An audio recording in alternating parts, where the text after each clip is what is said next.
السلام عليكم، مرحبا بكم في فيديو جديد ووصفة جديدة. نتمنى كامل تكونوا بخير وتكونوا في أحسن الأحوال. وصفة اليوم وصفة المطلوع اللي تحضروا به لي ساندويتش ولا يعني تحضروه للأطباق. صراحة بغيت نحضرها بهذه الفرينة اللي الناس بزاف متخوف منها. هذه الفرينة من لا مارك أغروديف اللي تكون بالسعر يعني رمزي. هذه الشكارة كاع شريتها 14500، يعني السعر رخيص بزاف، وبغيت نجربها معكم هكا باش تعرفوا كيفاش تجي المطلوع.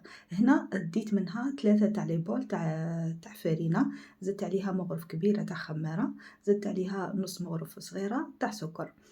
نخلطوا هاد المواد ونزيد عليهم حوالي 2 مغارف كبار تاع الزيت، تقدروا تعوضوه بالزيت الزيتون.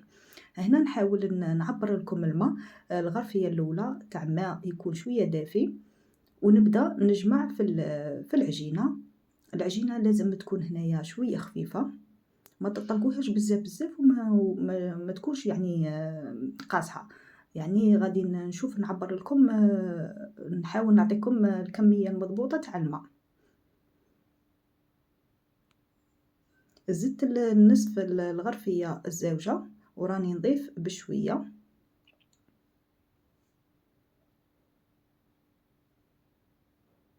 هنايا ما ننساوش الملح، عندي 2 مغارف صغار تاع الملح. الملح ضروري في الخبز. مرة نسيت الملح، يعني صراحةً ما نجمناش ناكلوه. هي صراحةً واحد ينقّص شوية ملح بصح، يعني ماشي ما ديريش كاع، يعني يعدل الذوق. وراني نضيف في الماء ونعجن. هذا المضلوع ما يحتاجش العجن بزاف، كيما راكم تشوفوا راني نخلط غير بالأصابع، نحاول ندخل هذاك الماء. شوفوا شحال بقى لي من الماء من هذيك نص الغرفيه اللي زدتها. هنايا نخلي العجينه تاعي. شوفوا القوام تاع العجينه كي داير، يعني العجينه طالقه روحها كي شغل، ماهيش يابسه. نغطي عليها ونخليها تخمر المده الاولى نصف ساعه. هذا هو يعني الوقت اللي لازم تعطوه لها باش المطلوع تاعكم يجي خفيف. العجينه لازم تخمر غايه. شوفوا بعد اللي فاتت نص ساعة العجينة ما شاء الله راهي خمرت. فوالا نحاول نخبطها غير هكا بيدي كيما السفنج، نحاول ندخل لها الهواء بهذه الطريقة.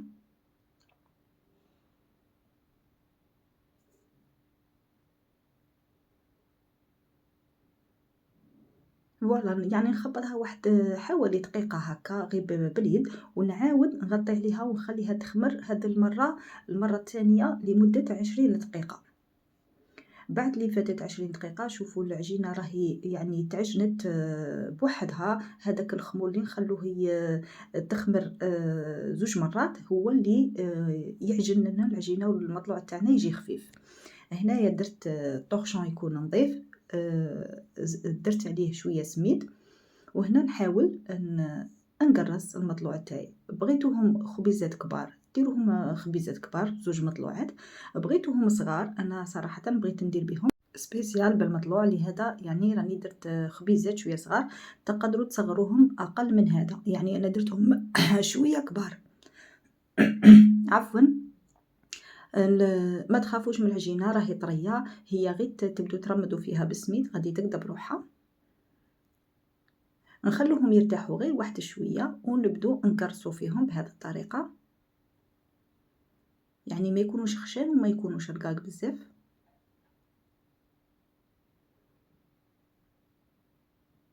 هاد الكميه قطعت لي 6 حبات كما راكم تشوفوا، مي 6 حبات شويه كبار.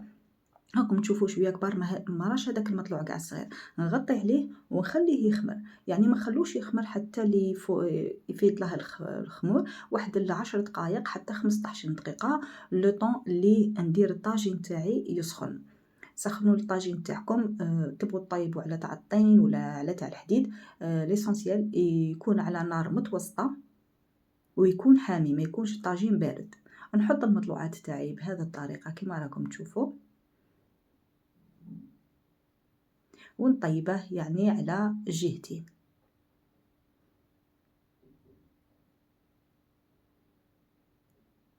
فوالا كي يحمر من تحت نحاول نقلبه على الجهه الاخرى.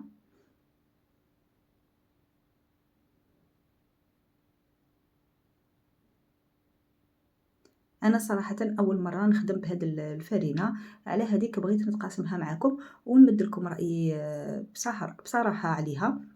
هنايا هادوك خبيزات نبغي نحمّرهم على الحواشي، فوالا ما نبغيهمش بويضين.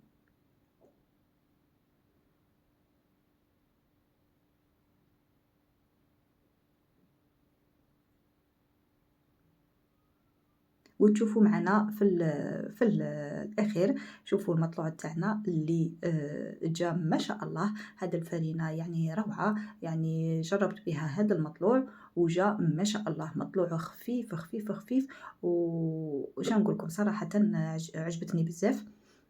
غادي نولي يعني نعتمدها ونشريها ونحضّر بها المطلوع ولا خبز الدار.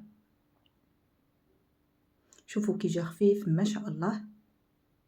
تبعوا الطريقة وتبعوا يعني الوصفة والمقادير وطريقة التحضير، وأكيد راح تنجحوا في هذا المطلوع وتحضروه لوليداتكم وحاجة نقية في الدار. وشوفوا ما شاء الله أنا قلت لكم غادي نحضر به سبيسيال، غادي نحل لكم وحدة وتشوفوها من الداخل كي دايرة. شوفوا كي خفيفة ما شاء الله. إذا وصلتوا لهذا يعني لهذا الوقت من الفيديو ما تنساوش الجيم والاشتراك والبارطاج هكا باش تعم الفائدة وتكبر القناة إن شاء الله. أنا رحت قليت لهم شوية بطاطا، درت لهم شوية كفتة مع بيض ودرت لهم هكا دي سبيسيال في المطلوع. جا واحد المطلوع ما نقولكمش خفيف، خفيف بزاف وبنين، بنين بزاف. شنقولكم لازم تجربوه. فوالا هذه هي وصفتنا لنهار اليوم، نتمنى نالت إعجابكم. ما تنساوش الجاب والبارطاج، وما بقى لي غير نقولكم تهلاو في رواحكم، دمتم في رعاية الله وحفظه.